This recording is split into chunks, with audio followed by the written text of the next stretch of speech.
Tuo. Usa ka tingog. Usa ka katawhan.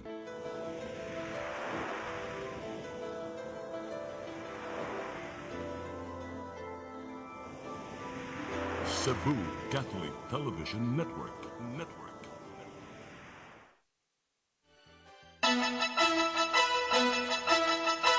Uluhan sa mga balita sa Siring 47. Mayor Mike Rama mubawas pagkiya sa mga opisyal sa MCWD ug CPA.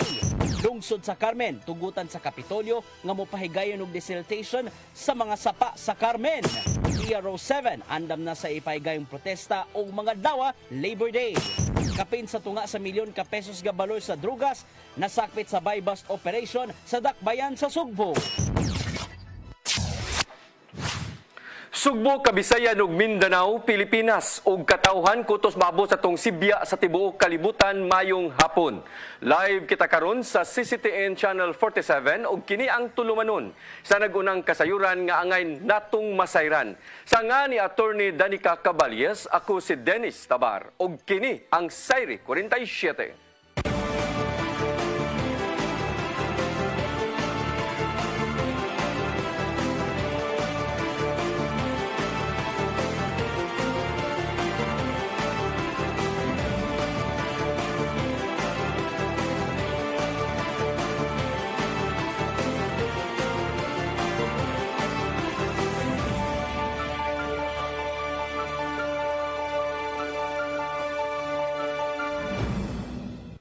O karon sa kumpletong detalye sa atong mga balita, Cebu City Mayor Michael Rama mubaws sa pagkiha sa mga opisyal sa Metropolitan Cebu Water District o Cebu Port Authority. Kini human nga unang gipasakaan og kaso si Mayor Rama sa buhatan sa Ombudsman o sa Office of the President. Ang kasayuran ihatod ni Sherissa Mayoy. Mubasok pasaka og kaso sa Cebu City Mayor Michael Rama ngadto sa mga nipasaka niya og reklamo batok kaniya. Una nang mipasaka og kaso ang Metropolitan Cebu Water District kun MCWD ug Cebu Port Authority kadto sa buhatan sa presidente ug sa ombudsman.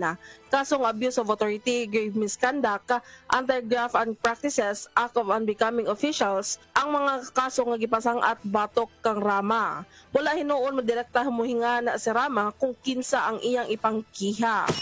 Kabisan, magpusot-pusot tumig pa ang kaso eh. Gipadayag sa mayor nga human na ang iyang panahon nga siya muduko lang og dili na magpadaog-daog. Wala na hinuon niya ikasorpresa nga mapasakaan siya og daghang kaso samtang nagaduol na ang piniliay sunod tuig. Niya di man na may mo nga magpaot lang ta muduko og magpaot. Okay. Dili na man na to the era of submission which is calculated have reached to a point that we have to be more hingala na to og resolute. Sherissa Mayoy, CCTN News. Tugutan sa Kapitolyo ang kagamhanan sa lungsod sa Carmen nga mopahigayon og desiltation sa Mangitngit ug Luyang River nunot na sa dagkagamay nga supply sa tubig.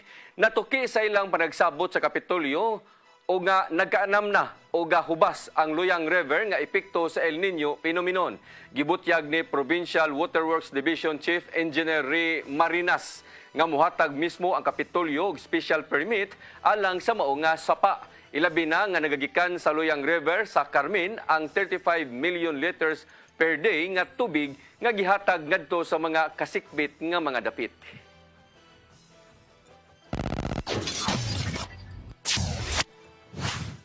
Demand sa kuryente gikan sa mga konsumidor niabot na og 2,600 megawatts tungod sa epekto sa El Nino phenomenon. Hinungdan nga niauhag ang NGCP sa mga konsumidor nga hinahinay una ang paggamit og kuryente panahon sa peak hours. Ang kasayuran ihatod ni Gian Navarro. Gitumbok sa National Grid Corporation of the Philippines kun NGCP nga ang nagkadakong demand gikan sa mga konsumidor ang usa sa mga hinungdan sa pagpatuman og yellow alert status sa Visayas Grid. Sa nanglabi nga mga adlaw natala sa NGCP nga niabot na og 2,600 megawatts ang power demand gikan sa mga konsumidor sa Visayas region. Mas dako kini gikan sa iyang normal demand nga hangtod 2,400 megawatts. Maong miresulta kini sa Yellow Grid Alert Status Series nga gipatuman sukad pa sa nang aging mga semana kung diin nipis na ang reserves kung nahabilin gikan sa available niyang capacity. Gitataw sa NGCP pinaagi ni Michael Ligalig nga dili ang iyang kabalakan ang gi-issue nilang alert status sa Visayas Grid. Matud pa niya nga usa lang kini kapahimangno nga ilang gi-issue ngadto sa mga electric companies o cooperatives sa lugar. But this is not something, as we have mentioned earlier, this is not something that we should be alarmed about. This is part of our mandate, mandated by the Philippine Grid Code, that we issue an alert status or something that we do as a part of our mandate. Karungan daw gilibkas ang yellow alert status sa Visayas Grid subay sa dugang capacity nga gihatag gikan sa Mindanao. Gisiguro gyapon sa NGCP nga gawas nga maayo ang supply sa kuryente nga ilang mahatag ngadto sa mga managlaing mga power companies ana usab sa maayong kondisyon ang ilang mga planta kon power plants. Maong awhag ila karon ngadto sa publiko nga dili magpalabi og gamit sa kuryente ilabi na sa peak hours gikan udto hangtod na sa sayong kagabihon. Kung mahimo lang gamiton ang mga high-powered nga appliances sa sayong buntag o di baka sa gabi aron dili na makadugang-dugang pa sa nagkadakong demand gikan sa mga konsumidor. Kaya natin na doon natin gawin yung mga trabaho na kailangan natin ng yung mga pumps, yung mga drills, yung mga heavy, masyadong malaking power consumption equipment. Kung pwede natin gawin yan outside 11 to 5 or siguro 11 to 8 ng gabi kasi sa gabi kung walang solar. Gian Navarro, CCTN News. Underground cable sa NGCP nga aksidenteng naigo sa kontraktor sa Vico hinungdan nga na brown out ang pipila ka mga lugar sa Mandawi ug Lapu-Lapu kagahapon. Gisusi na kini. Ang kasayuran ihatod ni Mary Rose Sagarino. Gisusi sa mga kawani sa National Grid Corporation of the Philippines kon NGCP ang underground cable, ang 138 kilovolts nga linya nga aksidenteng naigo sa contractor personnel sa Visayan Electric Company ni adtong Lunes sa hapon. Ang contractor nagtrabaho sa line upgrading sa UN Avenue dihang naigo ang System Integrity Protection Scheme sa NGCP. Matod pa sa VECO sa advisory nga gipagawas sa ilang Facebook page. Tungod ni ini, nakasinati og brownout ni adtong Lunes ang mga dapita sakop sa Visayan Electric ug Mactan Electric Company Incorporated. Ang VECO ni pasalig nga ang kasamtangang setup nga gipatuman igo ra aron masiguro ang supply sa franchise. Ang tanang load nga naapektuhan sa outage gibalhin na ngadto sa ubang feeders aron masiguro nga walay hunong ang supply sa kuryente. Ang VECO nagpahigayon og investigasyon sa maong insidente. Matud ni Arnold Ribotazo, ang foreman sa NGCP, nga magkubkub pa sila palibot sa apektadong lugar aron matino ang gidakon sa kadaot.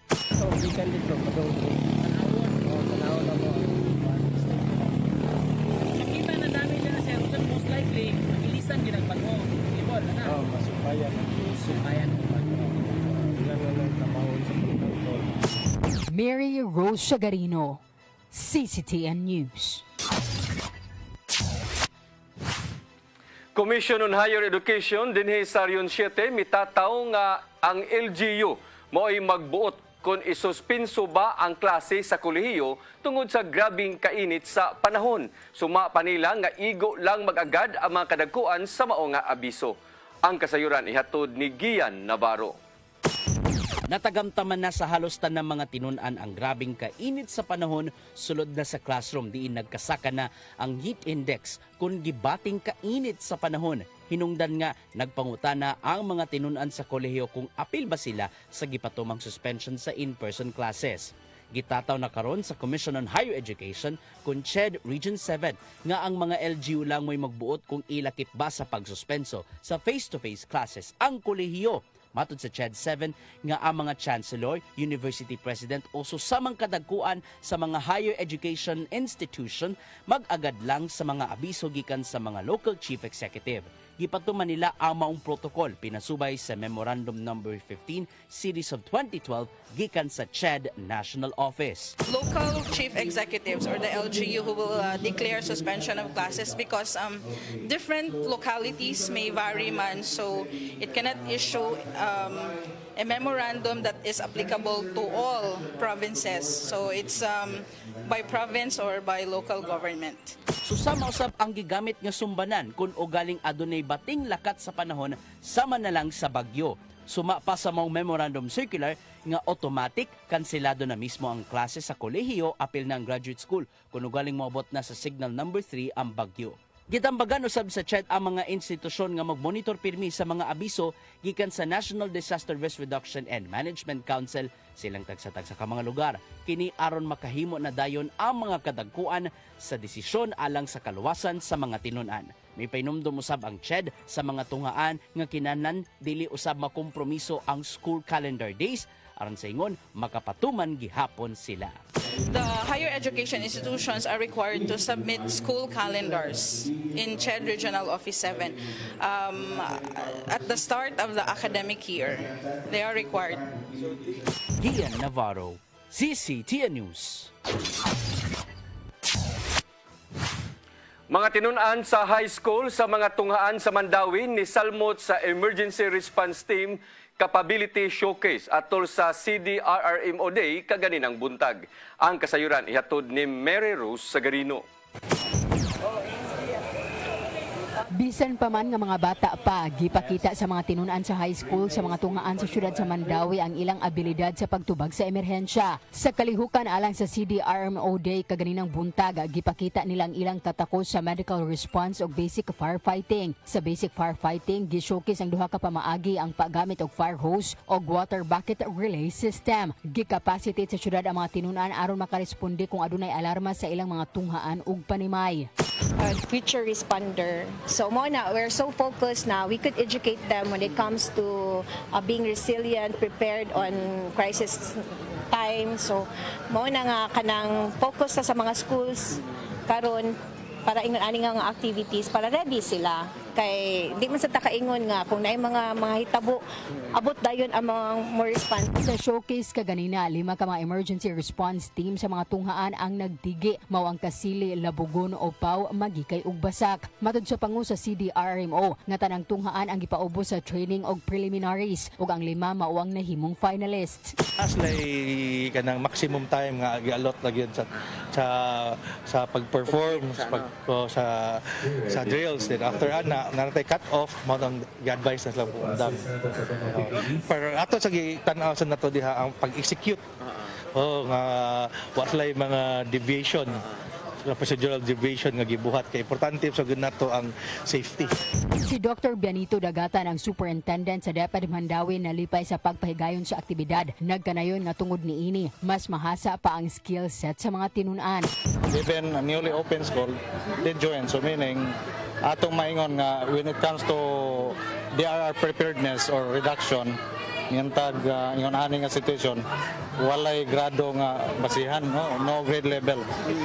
Even if you are in grade 7, you must be ready to respond to any situation. Ang mga tinunan nga sila si Eugene Saramosing o Kenneth Hermasilia sa Magikay National High School, nagkanayon nga unang higayon nila nga ni salmot sa Emergency Response Team. Teamwork ka good niya, Mora, ikaw. Okay ram experience nga na siya bago nga ma-add sa mga kuan ba sa mga skill set. Ya, wasa may gibo nga kaya na may nani ang mga challenges de. Mary Rose Sagarino, CCTN News. City Environment and Natural Resources Office Consinro sa Lapu-Lapu miklaro nga why oil spill sa Barangay Ibo. Sa ilang nga pagsuta, posible lang nga adunay naghinubig o nanghugas o baka nag-overhaul o ga makina tungod sa kagamay ra sa presensya sa oil nga nakita. Ang kasayuran ihatod ni Crystal Joy Filerca. Giklaro sa City Environment and Natural Resources Office Consendro Lapu-Lapu nga walay oil spill sa kadagatan sa Barangay Ibo sa naisgutang Dakbayan.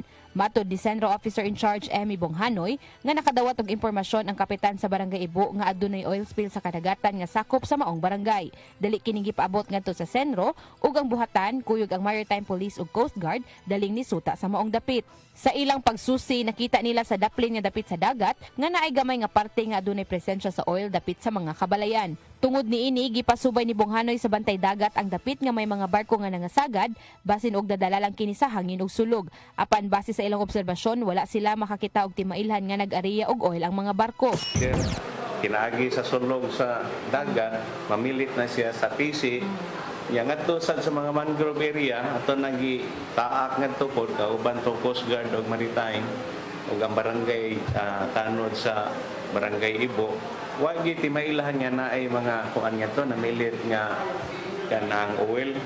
Maong duda niya nga basin og aduna lay naghinubig o baka basin og aduna lay nag-overhaul nga makina o gihugasan sa maong dapit tungod kay gamay ra man ang area nga adunay presensya sa oil. Akong duda nga dunay niagi ngadto nga naghinubig ba siguro o kanang sa ilang pambot iya while nagdagan ang pambot sige nga area or either kay naaman sa coastal area naabaghay nag overhaul nga makina nya dayon basin nagkatong hinuga sa crankcase katang kuan basin sa makina bitaw sa iyang engine nga basin hinugas to or na kaligamaan lang nila siguro huwan nga to or unsa ba. Giklaro usab niya nga wala kini makaapekto sa marine life tungod kay walay namilit nga mga oil sa gusuan sa maong dapit. Wala ma'am, kay unang-una katong naamatay gusuan sa gana nga area amo tong gisusing ito sa buya sa kuan sa rupom sa nga floater sa atong gusuan ngadto. Wala ginamilit bisan gamay. Dugang pa niya nga bisan ang mga mangrove sa maong dapit wala usab sila nakita nga namilit nga mga oil. Crystal Joy Filerca, CCTN News. Musunod, PRO7 andam na sa ipahigayong lihok protesta karong Labor Day. Kanauguban pa mga balita sa magbalik sa Sayri 47.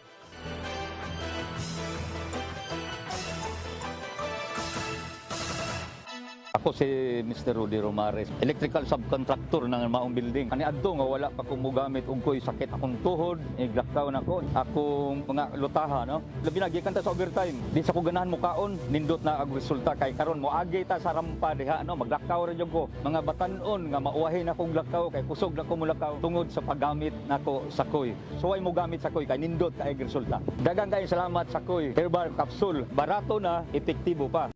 Koy Herbal Capsule. Discover the beauty of the Philippines.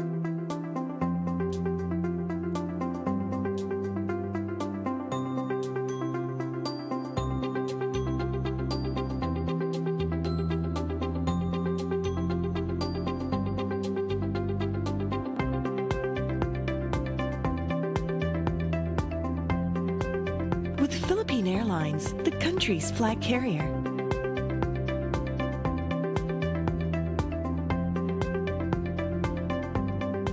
The airline that lets you feel the warmth of the nation.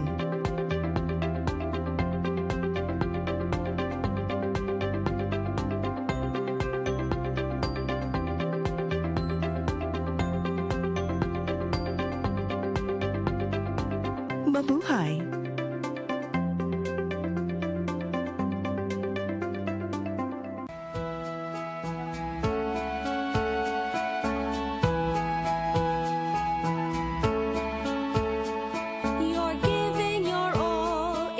Glory, touching each heart and soul by spreading His words and wonderful deeds that send forth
Sorry ma'am, na-late ko. Nangita pa mong gusto para internet sa kong anak, ma'am. Ay, wala na yung problema. Pag-sinisibo. Sinisibo, sinisibo. For your internet connection. And for the signal of your cable TV. So fast and straight that transmission to your phone. Sinisibo. Sinisibo, sinisibo. Offers you to have fiber optics. For your viewing experience, perfect and clear, so fast. So great and affordable for you to enjoy. Sinisibo. Cine Cebu Television Network Incorporated offers fiber to the home broadband internet bundled with fiber to the home cable TV connection. Cine Cebu Television Network Incorporated with its operation in Metro Cebu and the whole province of Cebu soon. And affordable for you to enjoy. Sinisibo.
Balik sa ato mga balita, nakalirto karon ang PRO7 atol sa kasaulugan sa adlaw sa mga mamumuo ugmang adlaw. Matud ni PRO7 spokesperson Lieutenant Colonel Gerard Espilari nga gipangandaman nila ang lihok protesta gikan sa grupo sa mga mamumuo sa Central Visayas. Kini aron ipasibaw ang ilang mga yangungo sa gobyerno kalabot sa nahimong kahimtang. May pasabot si Espilari nga nakasabot sila sa ilang katungod sa pagpadayag basta lang masunod ang batakang balaod sa Pilipinas. Dunay giandam ang kapulisan nga mga civil disturbance management team nga mao'y mo responde kung dunay kagubot nga mahitabo. Mopaygayon og lihok protesta ang pundok sa mga progresibong grupo subay na sa pagselebrar ugmang adlaw. Matod ni Aubrey Jan Ampuon sa sentro ng nagkakaisa at progresibo nga manggagawa nga tumong sa protesta aron ipakita ang pagserbisyo sa mga mamumuo. Nanginaot usab ang ilang grupo nga mapasar ang nahimong balaod ug dugang sweldohan nga 150 pesos matag adlaw nga minimum wage earner. Pasabot ni Ampuon nga gikinahanglan gyud nga patasan ang sweldo sa mga mamumuo tungod sa pagsaka usab sa presyo sa mga palaliton. Sugdan ang lihok protesta gikan sa Plaza Independencia paingon sa Dan Kulon.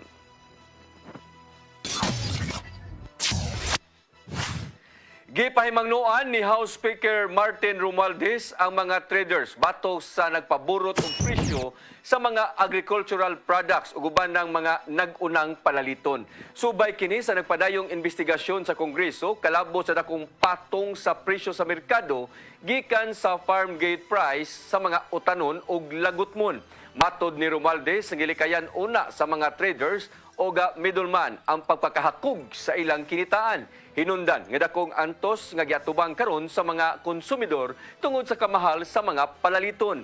Wahinoon giuyonan ni Romualdez ang mga hinungdan nga gihatag sa Department of Agriculture nganong dako-dako ang patong sa mga middleman sa mga agri-products. Presidente Bongbong Marcos misalig sa mga kasundaluhan nga ipatunhay ang kahapsay ug kalinaw sa eleksyon sa sunod tuig didto sa Bangsamoro Region. Aduna usab kini gipahimangno ngadto sa mga buot mohimo ug kasamok. Ang kasayuran ihatod ni Gian Navarro. Dako ang pagsalig ni Presidente Ferdinand Bongbong Marcos Jr.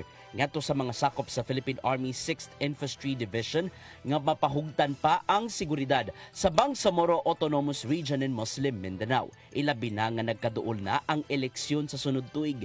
Dintumang kaluwasan ang gikinahanglan.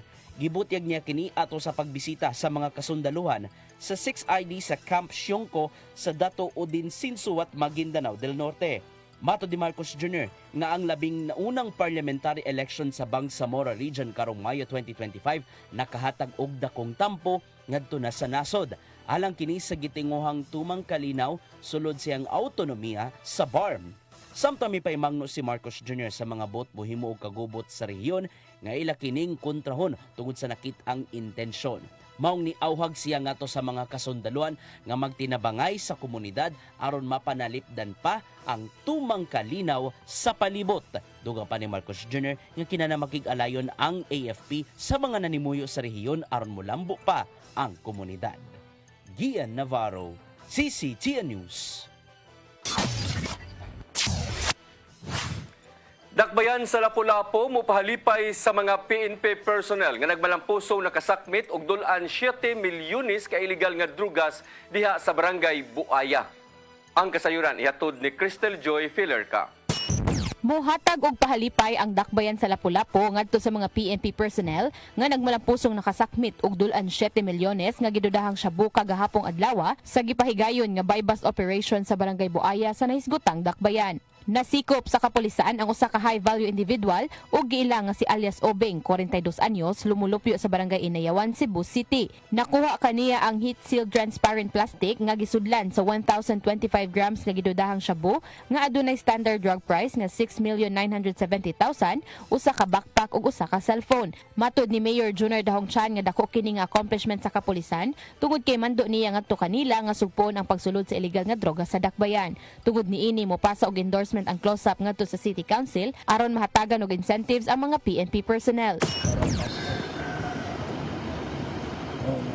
Grabe pa ang paningkamot, no? Kanili isang sayon ang trabaho, labi na nining na drugas, no? Ila sa girisgo ang ilang kinabuhi kay ang mga nagnegosyong mga ilunani doon na sa igong kapasidad na muhimo o pilit maayo na matang, no? Gibutyag sa mayor nga pamaagi kini sa dakbayan sa pagpakita sa ilang suporta ngadto sa mga kapulisan. Samtang gibutyag usab ni LCPO Officer in Charge Police Colonel Ali Baron nga sukad sa iyang paglingkod isip OIC, mao kini ang pinakadakong nasakmit. Sigun pa niya nga kini resulta lang sa ilang hugot ka kampanya batok sa illegal nga drogas. 3 weeks na ako nasa sa IC dire and then this is the first kada po accomplishment sa atong mga intel units sa diri sa city. This is a resource sa akot atong yung relentless na aggressive campaign against illegal drugs base na po sa programa sa atong halangin mga mayor na iyagin din tagaan og buwan nga pahigusgan bining kumpanya sa drugas. Crystal Joy Filerca, CCTN News. Mosunod, kapinto nga sa milyon ka pesos ga balor sa shabu nasakmit sa buy-bust operation sa dakbayan sa Sugbo. Kanauguban pa mga balita sa magbalik sa Zaire 47.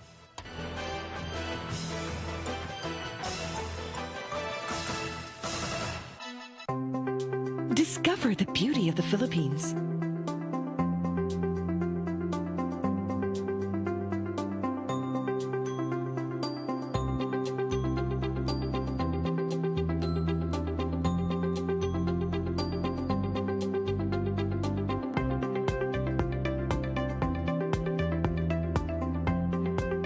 With Philippine Airlines, the country's flag carrier,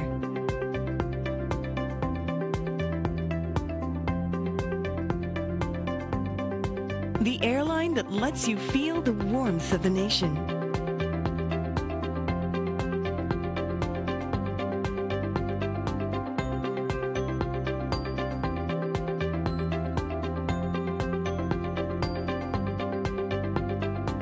Mabuhay.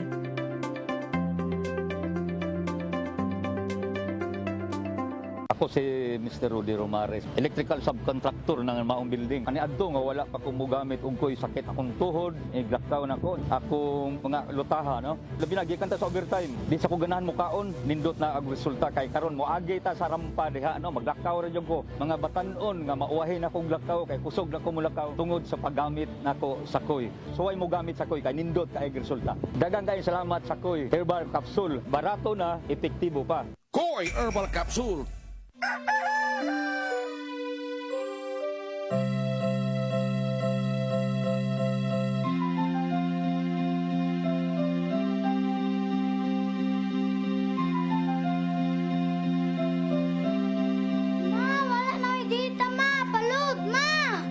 Sorry ma'am, na-late ko.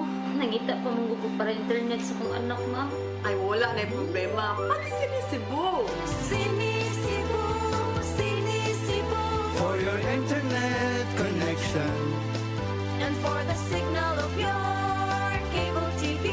so fast and straight, that transmission to your home. Sinisibu. Sinisibu, sinisibu. Offers you to have fiber optics. For your viewing experience, perfect and clear, so fine. So great and affordable for you to enjoy. Sinisibu. Cine Cebu Television Network Incorporated offers fiber to the home broadband internet bundled with fiber to the home cable TV connection. Cine Cebu Television Network Incorporated with its operation in Metro Cebu and the whole province of Cebu soon. And affordable for you to enjoy. Sinisibu.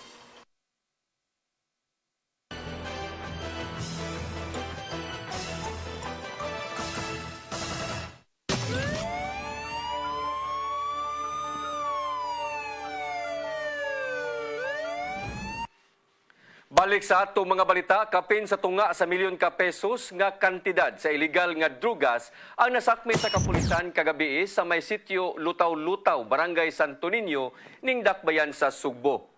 Nasakmit gikan kang Emily Alcontin na baska ang shabu nga motimbang og 80 ka gramos. Nalakip si Nabaska sa mga drug watch list isip mga high value individual. Matod ni Police Major Efren Diaz, ang hipis sa Waterfront Police Station, nga giturn over sa Cebu City Forensic Unit ang nakuhang ebidensya alang sa chemical analysis. Giandam usab nila ang kaso nga ilang isangat sa Piskaliya. Nasikop ang usa ka lalaki atol sa operasyon sa PDEA 7 sa barangay Kalasgaan, Bai City, lalawigan sa Negros Oriental. Nasakmit gikan kang Michael Angelo Camacho ang upat ka putos sa gituhoang shabu nga mikantidad og 34,000 pesos. Nasayran nga nabutang sa regional target list sa PDEA 7 si Camacho. Matod ni PDEA 7 Information Officer Lia Alcantara nga kasuhan ang dinakpan og illegal nga pagpamaligya og pagpayuhot og ginadiling drugas ubos sa Republic Act 9165.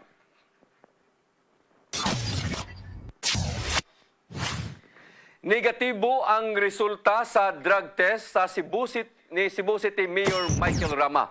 Matod ni Jonajan Rodriguez, ang Pangulo sa City Office for Substance Abuse Prevention, KUSAP, nga lakip sa negatibo sa paggamit og drugas, mao ang laing 14 ka department heads sa Cebu City Hall nga nipaubos usab og drug screening test. Matod ni Rodriguez nga ang drug test result iyan ang giduso ngadto sa presiding officer sa City Anti-Drug Abuse Council kun kadak nga si Ernest Herrera. Gipadayag sa mayor nga siya mopaubos pag-usab og drug test sa dili pa siya mosang-at sa iyang Certificate of Candidacy karong Oktubre. Ang mayor una nang niauhag sa mga sakop sa City Council nga mopaubos usab og drug test aron pagsiguro nga way opisyal nga tigamitan og illegal nga drugas.